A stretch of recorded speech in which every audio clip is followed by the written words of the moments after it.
The We're Here For You project aims to provide 2S LGBTQ+ youth with community, affirmation, education, and resource sharing.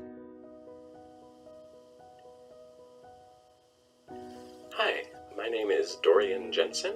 I use he and him pronouns, and I'm a Two-Spirit Métis person from Winnipeg, Manitoba. I also identify as disabled, sometimes as queer, and as a person living in poverty. I'm just here to answer some questions about what my experience as a queer person and in queer community looks like. What are some of your favorite 2S LGBTQ+ positive TV shows, movies, novels, or songs? So I read a lot of books, and when I am choosing the books I read, I tend to prioritize work by queer authors and by authors of color in particular. If I had to give just a handful of recommendations that I read recently, Homesick by Nino Cipri is a collection of short stories I really enjoyed. I Love After the End is another short story collection. That one is by multiple Indigenous authors and is edited by Joshua Whitehead. Both are very explicitly centering LGBT or Two-Spirit perspectives, and I really recommend them. The work of C.L. Polk is very good alternate historical fantasy. I would check out Witchmark if that sounds interesting. J.Y. Yang's Tensorate books are set in a alternate world inspired by Southeast and East Asia. They're very fantastical, they're very queer. I enjoyed them a lot. And The Seep by Hannah Porter is a interesting post-utopian piece of LGBTQ fiction and looking at what community and what conflict might look like in that kind of setting. It's surrealist and really very beautiful in some ways. How have you found 2S LGBTQ+ community and self-care during COVID-19?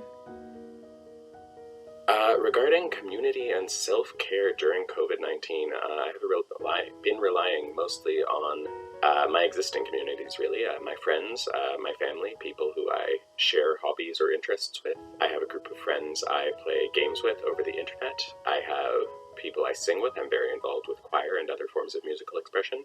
I have 2 partners who I don't live with, but I am able to speak to often online. Sustaining those connections is really good for my mental health, and I'm fortunate I've been able to do so over the course of the pandemic. When your fellow 2S LGBTQ+ community members are struggling, what have you found helpful when it comes to supporting them? When members of my community are struggling and I'm trying to support them, my ability to do so materially is limited by my own poverty and physical constraints, but I always want to be someone that members of my community feel they can talk to. I want to be able to be a sympathetic ear and someone people can feel will listen to them and help them process whatever difficult experiences they're facing. I find I'm able to be present for that and to provide that support, and if someone wants it, to help them look for solutions and tangible actions they can take to try and improve their situation. Sometimes that's not what's wanted, and I just listen, and that's a way I can make a difference too, even if only a small one. What are some professional resources, community resources, or safe spaces that you have found to be helpful as a 2S LGBTQ+ person? As far as professional resources, here in Ottawa there's Kind Space, which runs a lot of queer community programming. They've got really committed staff to a broad anti-oppression mandate, and they have a really broad range of types of services that they offer. I rely on free counseling services, such as offered by community health centers near where I live. And back when I was in university, my school's Queer Student Center was a really good place to connect with other people and to learn about services that my city offered, so I relied on that very heavily. What would a 2S LGBTQ+ person who is from your specific identity group want to hear? What I would want someone from my specific identity groups to hear. Like I said at the top of this video, I obviously exist at the intersection of a lot of different types of marginalization, being Indigenous, being poor, being disabled.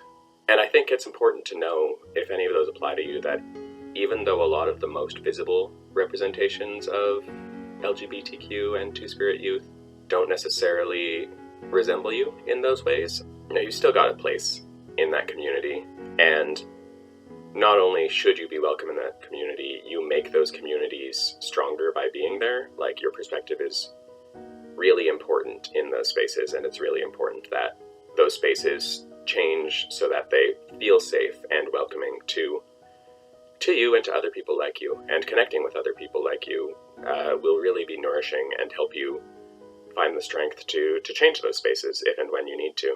And then the only other thing I would say is that even if your experiences and identities don't line up super tidily with the definition terms that we have access to in English and the framework that is sort of part of white Western understandings of gender and sexuality, you can be outside those and your experience is still wholly legitimate. It's no less real just because English doesn't have the term to adequately capture it. Thank you for watching all that. I hope something I said was of value to you and something you can take home to your own space, to whatever work you might do in your own community.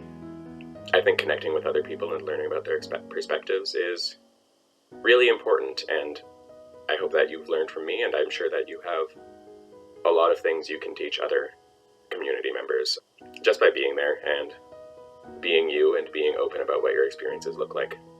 I would encourage you to take a look at the LGBT YouthLine, who are the people who've arranged this series of videos. They're there for any 2S LGBTQ youth in Ontario, Sundays through Friday, 4 p.m. to 9:30 p.m. And that's EST, which I think is most of Ontario, if not all of it. Thank you so much.